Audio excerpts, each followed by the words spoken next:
सभी का स्वागत है। खबर आई है कि हेनरी कैविल मार्वल के साथ एक बिल्कुल नए किरदार के लिए काम कर रहे हैं। डेडपूल और वोल्वरिन के कैमियो सीन के बाद ये नया किरदार एक स्थायी मार्वल किरदार होगा, न कि बस एक मजेदार कैमियो। रयान रेनॉल्ड्स ने भी डेडपूल के कमेंट्री के दौरान हेनरी कैविल के साथ सेट पर काम करने की बात की। तो हम सब कुछ विस्तार से समझाएंगे। अगर आप चैनल पर नए हैं तो सब्सक्राइब करना ना भूलें ताकि आप सभी वीडियो देख सकें। हेनरी कैविल ने अभी हाल ही में ये भी बताया कि वो नई लाइव एक्शन वोल्ट्रॉन फिल्म कर रहे हैं। वो वॉरहैमर सीरीज और वॉरहैमर फिल्मों पर भी काम कर रहे हैं। तो ऐसा लगता है कि अगले कुछ सालों में हमें हेनरी कैविल का बहुत सारा काम देखने को मिलने वाला है। लोग सालों से उन्हें अलग अलग मार्वल कैरेक्टर्स के लिए कास्ट करने की मांग कर रहे हैं, तो ये मानो मार्वल फैंस की बात सुनने लगा है। और जो उन्होंने कहा उसके आधार पर मार्वल सच में उन्हें डीसी से कहीं बेहतर तरीके से ट्रीट कर रहा है। तो डेडपूल के दौरान जो मजाक था वो असल में भविष्य के लिए एक संकेत था। उनके ऊपर बस डीसी का मजाक उड़ा रहे हैं। डीसी का नुकसान, मार्वल का फायदा। लेकिन हेनरी कैविल वापस नहीं आ रहा है कैविलरीन के रूप में। वो तो बस एक बार की कैमियो सीन के लिए था। जिस किरदार की बात वो कर रहा है वो मार्वल में पूरी तरह से अलग होगा। वो कैविलरीन के रूप में शानदार था। इसी वजह से डेडपूल में वो सारे खास मजाक थे। सब कुछ सही लग रहा था। लेकिन डेडपूल और वुल्वरिन की सफलता के बाद अब ये किसी भी स्टूडियो की तरफ से सभी समय की 7वीं सबसे ज्यादा कमाई करने वाली कॉमिक बुक फिल्म है। रयान रेनॉल्ड्स बस उसने अपने सोशल मीडिया पर कुछ पोस्ट किया कि वो ये तब तक करते रहेंगे जब तक वो 90 के नहीं हो जाते। जैसे फिल्म में सारे मजाक कहे गए थे। तो जब तक समय खत्म नहीं होता ह्यू जैकमैन शायद वुल्वरिन के मुख्य वर्जन में से एक बने रहेंगे, जब तक कि किसी और को अगले कुछ सालों में कास्ट नहीं किया जाता। तब बस 2 वर्जन होंगे और हम उनकी रैंकिंग करेंगे क्योंकि वो बार बार वापस आते रहेंगे। रायन रेनॉल्ड्स ने कहा था कि हेनरी कैविल वाला वुल्वरिन सीन वो पहला सीन था जो उन्होंने फिल्म के लिए शूट किया। वो सेट पर शानदार थे। हालांकि हेनरी कैविल को असल जिंदगी में धूम्रपान नापसंद है, फिर भी उन्होंने कॉमिक बुक के हिसाब से सही दिखने के लिए एक दिन भर सिगार पीकर खुद को बीमार कर लिया, जो कि उनकी चैंपियनशिप को दिखाता है।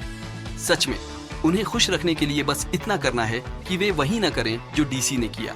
लेकिन दोनों ही अपने करियर के अलग अलग हिस्सों में डीसी यूनिवर्स का बड़ा हिस्सा रहे हैं और फिर उसे तुरंत बाहर निकाल दिया गया। यही वजह थी जो इन दोनों को एक साथ लाया और यही एक कारण था कि हेनरी कैविल ने डेडपूल मूवी के लिए जल्दी साइन किया। नए किरदार की बात करें तो वो अब स्थायी रूप से लौट रहा है, जैसे captain Britain, Hyperion, mister sinister, the beyond, यहाँ तक कि साइक्लॉप्स भी उस नए एक्समैन रिब्यूट मूवी में जिस पर वो अभी काम कर रहे हैं।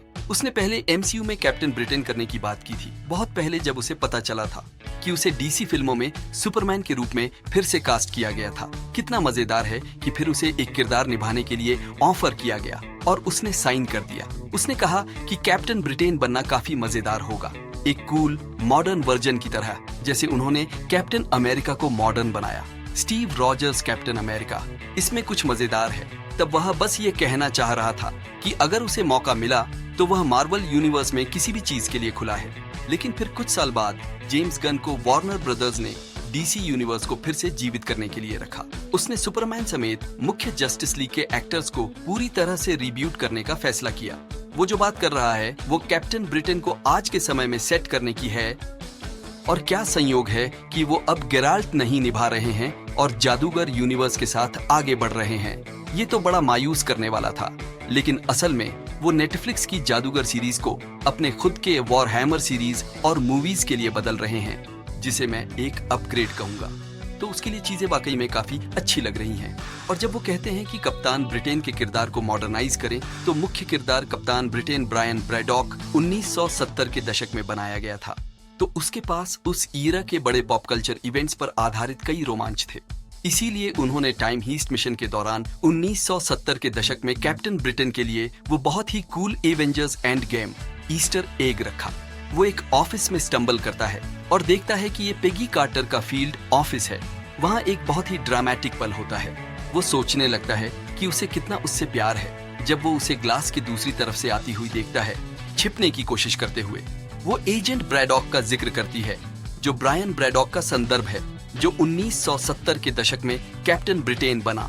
लेकिन जिस तरह से उन्होंने इस किरदार को पेश किया वो ज्यादा कैप्टन अमेरिका की तरह थी, बस कैप्टन ब्रिटेन जैसा कॉस्ट्यूम पहने हुए, बजाय कि असली कैप्टन ब्रिटेन की तरह, क्योंकि उसकी बैक स्टोरी कैप्टन अमेरिका की बैक स्टोरी से बहुत अलग है। मेरी राय में ये कुछ शानदार ईस्टर एग्स के लिए एक बड़ा मौका चूक गया।